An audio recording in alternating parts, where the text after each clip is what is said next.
Hey guys, On The Game here. I'm doing another collection video, and today I'm going to be showing off my Wolfenstein collection. Yeah, now when it comes to first-person shooters, Wolfenstein is pretty much the OG because it was the series that pretty much, kick-started the FPS genre. I mean, Wolfenstein 3D, released back in 1992, was pretty much the first ever first-person shooter. I mean, technically, there were games before like Catacomb 3D and Hover Tank 3D, which were also made by id Software back when they were called like Soft Disk. But Wolfenstein 3D was the first, it was the first first-person game that had like guns in it, and even though it didn't really have the same impact on like the gaming industry that Doom had, it's still an important game. Because without Wolfenstein 3D, we wouldn't have had like Call of Duty, Medal of Honor, Far Cry, Time Splitters, or even Doom, like all the first-person shooter franchises that we know today, we wouldn't have had them if it weren't for Wolfenstein. And not only that, but what a lot of people don't know is that Wolfenstein 3D wasn't actually the first Wolfenstein game. There were two Wolfenstein games released before, Castle Wolfenstein in 1981 and Beyond Castle Wolfenstein in 1984. And those were actually some of the early examples of stealth in video games. So not only did Wolfenstein pioneer the first-person shooter, but in a way it also pioneered, stealth games with the OG Castle Wolfenstein games from the 80s. And of course, since the release of Wolfenstein 3D, there have been, other Wolfenstein games released, and which I've got here. As you can see, my collection is pretty small. This is all I have physically. I do also have, I don't know if you can hear, but I have Wolfenstein 3D on the Xbox 360. This is the Xbox Live Arcade version. It's currently playing a demo. And also on my computer here, I've also got the Super Nintendo version of Wolfenstein 3D, which is running on a Super Nintendo emulator. This is the one that was like heavily censored, removed like all the Nazi imagery and removed the blood and stuff.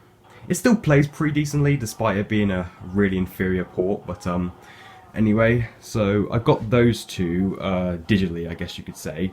But yeah, but these are all the Wolfenstein games I have physically. I'm surprised no one's actually done a Wolfenstein collection video. Yeah, if you look it up, no one else has done a collection video on Wolfenstein, which I find pretty weird, because like I said, this was the OG FPS series, so I wonder why no one else has done it until now. So yeah, so this will be a very short video. I've only got these 5 games here to show off, but anyway, I hope you enjoy. So we're going to start things off with the Game Boy Advance port of Wolfenstein 3D. This came out back in 2002. It was developed by BAM Entertainment, and it's basically just a direct DOS port of Wolfenstein 3D onto the Game Boy Advance. Unlike the GBA version of Doom 1 and 2, which were pretty much built from the ground up for the Game Boy Advance, this is literally just the DOS version of Wolfenstein 3D just on the Game Boy Advance. And yeah, it's a pretty decent port. I mean, it has a few issues. I mean, it has no music, and it also is a bit laggy in some areas. But yeah, it's still a pretty decent port of the game. I've only got the loose cartridge for this, so yeah, and another thing as well is that I used to have Return to Castle Wolfenstein Operation Territory, I think it was called, for the PS2. I used to have that years ago, but I sold it for whatever reason. I don't remember why, but yeah, but I used to have that, and that was the only version of Return to Castle Wolfenstein that I had. But unfortunately, I don't own it anymore, so I can't like show it to you guys. But I have got every other Wolfenstein game released, well, mostly every Wolfenstein game released after Return to Castle Wolfenstein. I'm missing Old Blood and Young Blood. Those are the only two that I'm missing at the moment. But so yeah, so next up I've got the 2009 Wolfenstein game. It's just called Wolfenstein. This was developed by Raven Software, who also developed Quake 4, if you guys remember that game. I mean, this was a pretty alright game. I mean, it just kind of felt like a mediocre Call of Duty clone from back in the day. I mean, it's not bad, but it just felt like a Call of Duty rip-off from back in the day. At least that's what the gameplay was like. No manual in my copy, but yeah, good game, just lacked originality in my opinion. Well, except for like the crazy sort of like superpowers and stuff you get in the game, but I haven't really played much of it, so yeah. Alright, next up, this is a game that I just recently beat, Wolfenstein: The New Order. Got the Xbox 360 version right here. Of course, the first game in the current Machine Games Wolfenstein series. Man, I still remember when this first came out as well. But yeah, and it also says on the front as well, includes invite to Doom Beta, if you guys remember that. Yeah, they were giving out like beta codes for Doom 2016 in Wolfenstein: The New Order. Another thing as well is that the Xbox 360 version came on not 1, not 2, not 3, but 4 discs. Yeah, 4 discs for the Xbox 360 version of Wolfenstein: The New Order. I mean, it's crazy. This is literally the only game I own in my collection that comes on this many discs.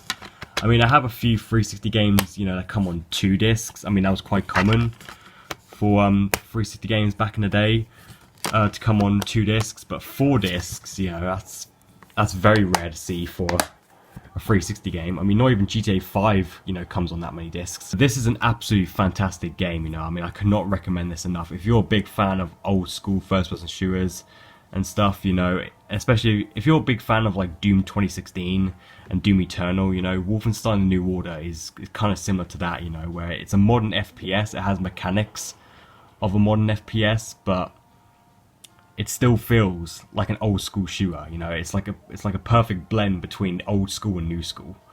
So yeah, I'd highly recommend that game. It's also on PS3, PS4 and Xbox One as well as PC. And next we have the sequel to The New Order, Wolfenstein 2: The New Colossus. I have this for both the Nintendo Switch and the PS4. I just got the PS4 version like about a week ago as me recording this. I did an unboxing for it, which if you guys want to see, it's the video previous to this one. But yeah, but I got it first for the Nintendo Switch, got this for my 16th birthday, and yeah, this one's obviously a really downgraded version of the game, but it's still the full thing, you know, it's still the full game of Wolfenstein 2, just, you know, just downgrade a bit for the Switch, and you can play it on the go, you know. That's kind of the main thing that this version has over any other version of Wolfenstein 2, is the fact that this is the only way you can play this game, like, portably, you know. But this is the main version of the game, you know, Wolfenstein 2 for the PS4. I'm currently about 7 hours into the campaign, and I'm really enjoying it so far. And yeah, literally just got this like last week, and I'm close to beating it. But yeah, got the disc and the manual right there.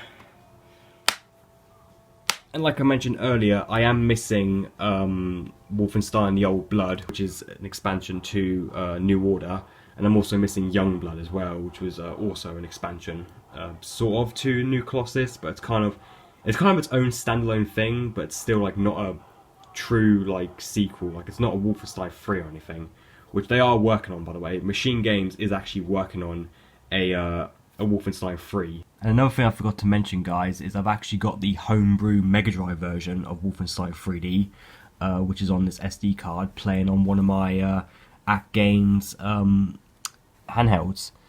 So yeah, so this is the Homebrew version of Wolfenstein 3D that someone made a few years back. And yeah, it's a pretty impressive port actually, because, you know, it's running on stock Mega Drive hardware, and yeah, and it's the full game. You know, it's got all 6 episodes in it, and yeah, it's a really faithful port. You know, it's a lot better than the Super Nintendo version, because it actually has, you know, the Nazi imagery, all the blood and stuff. So yeah, this is one of the few examples where a Mega Drive version is better than the Super Nintendo version of a game. And this was a homebrew as well. This wasn't even like officially released in the 90s. This was, you know, made by, you know, one guy only a few years ago. It's a really impressive port, you know. I highly recommend, you know, checking this out. And if you have like an EverDrive or whatever, this will actually work on an actual Mega Drive console. But yeah, so that is my small collection of Wolfenstein games. Let me know in the comments what's your favourite Wolfenstein game. Mine would have to be The New Order. Like I mentioned before, I love this game. It has now become one of my all-time favorite first-person shooters, not just on the Xbox 360, but of all time. I might actually re-buy that, like, on the PS4, because, you know, I love it so much. But, yeah, I will do an update to this when I get Old Blood, Young Blood, at least one of the console ports of Return to Castle Wolfenstein, and yeah, maybe, like, the PS4 version of New Order, and hopefully Wolfenstein 3 if that comes out on the PS4. But yeah, but this is my collection as of now, and I hope you guys enjoyed this video. Please like, subscribe, and peace.